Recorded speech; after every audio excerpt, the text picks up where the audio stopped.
Hello everyone, good morning. Welcome back to my channel Pinki vlogs. আশা করি তোমরা সবাই ভালো আছো, আমিও খুব ভালো আছি। এখন আমি একটা টিফিন বানাতে যাচ্ছি, ছেলে আজ স্কুলে যাবে। চলো সেই টিফিনটা আমি কি বানাই তোমাদের সঙ্গে সেটা শেয়ার করি।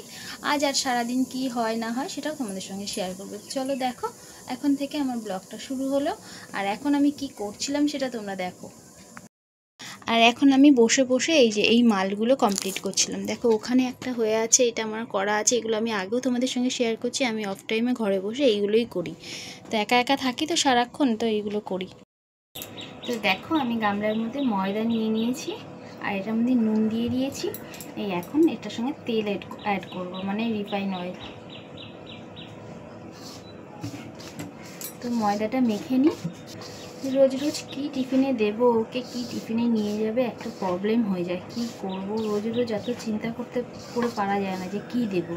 তো সকালবেলায় আলুর তরকারি করেছিলাম, ওর বাবাকে রুটি করে দিয়েছি।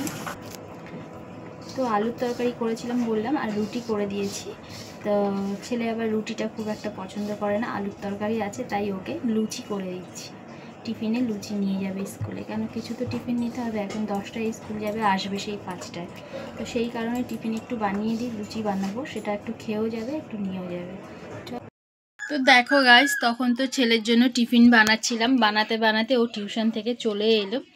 এসে যেহেতু ঘরে একটাই ফোন, স্কুল চলে যাবে, তো বললো মা দাও আমি একটুখানি গেম খেলবো। বাধ্যতামূলক ওকে ফোনটা দিয়ে দিতে হলো। আমি কোনো রকম টিফিনের ভিডিও তোমাদের সঙ্গে শেয়ার করতে পারলাম না। এখনও স্কুল চলে গেছে, আর আমারও চান ঠান করে পুজো দেওয়া হয়ে গেছে। তো আজ বৃহস্পতিবার, ঘরে পুজো দেওয়া হয়ে গেছে, দিয়ে ঠিয়ে এই এখন আমি নিয়ে বসেছি খেতে টিফিন।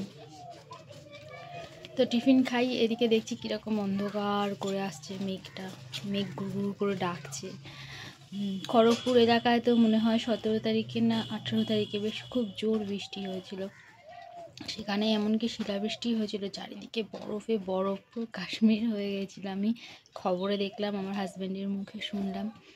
তো শুনলাম যে আজকে 20-21 তারিখ করে আমাদের এদিকেও বৃষ্টি হবে, মানে দক্ষিণবঙ্গে। তোমরা সাধারণত এটা জানোই, যারা যারা মোটামুটি খবরের সঙ্গে অ্যাটাচ থাকো।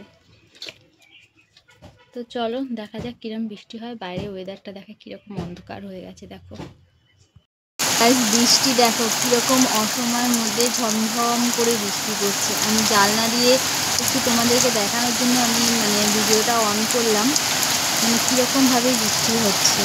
আর এত ভালো লাগছে, বেশ ঠান্ডা ঠান্ডা। আর এই সময় যেন আমি কী করছি, আমি ফোনে চালিয়েছিলাম ভূতের গল্প। সেই আমি ভূতের গল্প শুনছি। আমি এটা আমার অভ্যেস, জানো তো, এটা আমার ভূতের গল্প শোনাটা আমার অভ্যেস। আমি এটা শুনি কোনো কাজ করতে করতে। মেঘের অবস্থাটা দেখো তুমি, চারিদিকে বৃষ্টি ঝমঝম করে পড়ছে, বেশ ভালোই ঝমঝম করে পড়ছে। আর তোমাদের যেটা বলছিলাম, এই ভূতের গল্প শোনাটা না আমার খুব অভ্যেস, আমার খুব ভালো লাগে এগুলো শুনতে।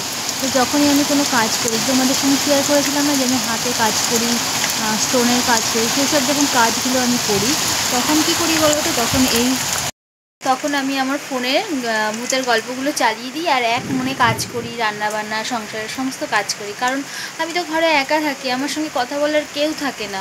সকালে ছেলে স্কুলে চলে গেলে, ওর বাবা ডিউটি চলে গেলে, আমি গোটা দিনটা পুরো ঘরে একা।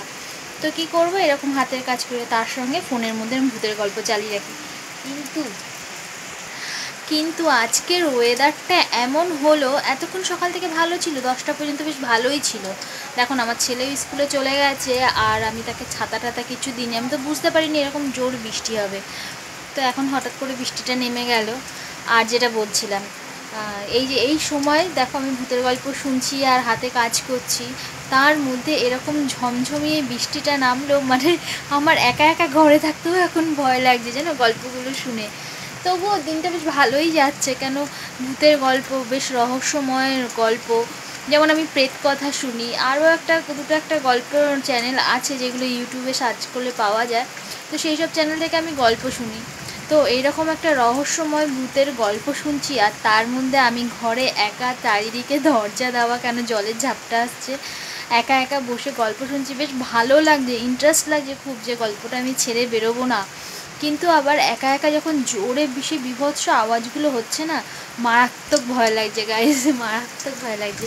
তো সেই সময় কী করলাম, আমি না ফোনটা বন্ধ করি, দিয়ে আমি তোমাদের সঙ্গে বাইরে ওয়েদারটা তোমাদের সঙ্গে শেয়ার করি। এই যে দেখো বৃষ্টি হচ্ছে দেখছি জানলা দিয়ে, আমি জানলাটা বন্ধ করে রেখেছি, মানে খুলে দিয়েছি, ঝাপটা আসছে। তো দেখি চলো তোমাদেরকে বাইরেটা আর একবার দেখাই দিই। দেখো গাইস, বাইরের পরিবেশটা দেখো কীরকম, গাছ টাছ না, হাওয়াও দিচ্ছে তার সঙ্গে, আবার জোর বৃষ্টিও হচ্ছে। বৃষ্টিটা হয়তো তোমরা দেখতে পাচ্ছ না, হয়তো বুঝতে পারছো না, কিন্তু তবুও দেখা যায়, ভালো করে দেখো বুঝতে পারবে। গাছের পাতা দিয়ে জল পড়ছে, গাছগুলো কীরকম নড়ছে, আর কীরকম ঘুম ঘুম করে মেঘ যাচ্ছে, খুব জোরে জোরে মেঘটা ডাকছে।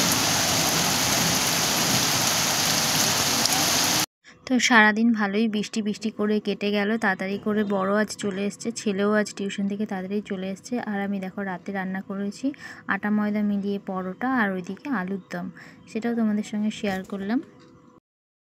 তো গাইস, তোমাদের সঙ্গে একটা ভিডিও শেয়ার করছি। এই যে কুকুরটাকে দেখতে পাচ্ছ, ও এখানে এই নিচেতে শুয়েছিল। আমাদের এদিকে আজকে বৃষ্টি হয়েছে, রাস্তা টাস্তাগুলো সব ভিজে গেছে ঠান্ডার সাথে সাথে, খুব ঠান্ডায় ও কাঁপছে, দেখো ঠট্টর করে কাঁপছে।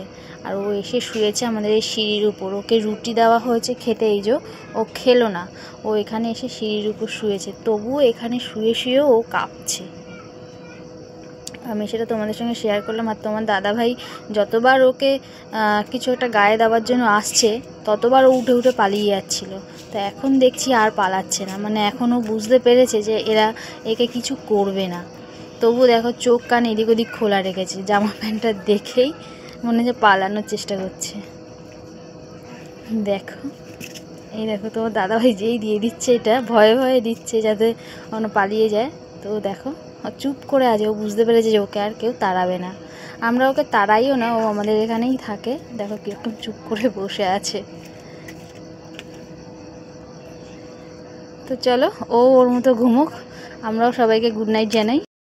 তো চলো, গুড নাইট সকলকে।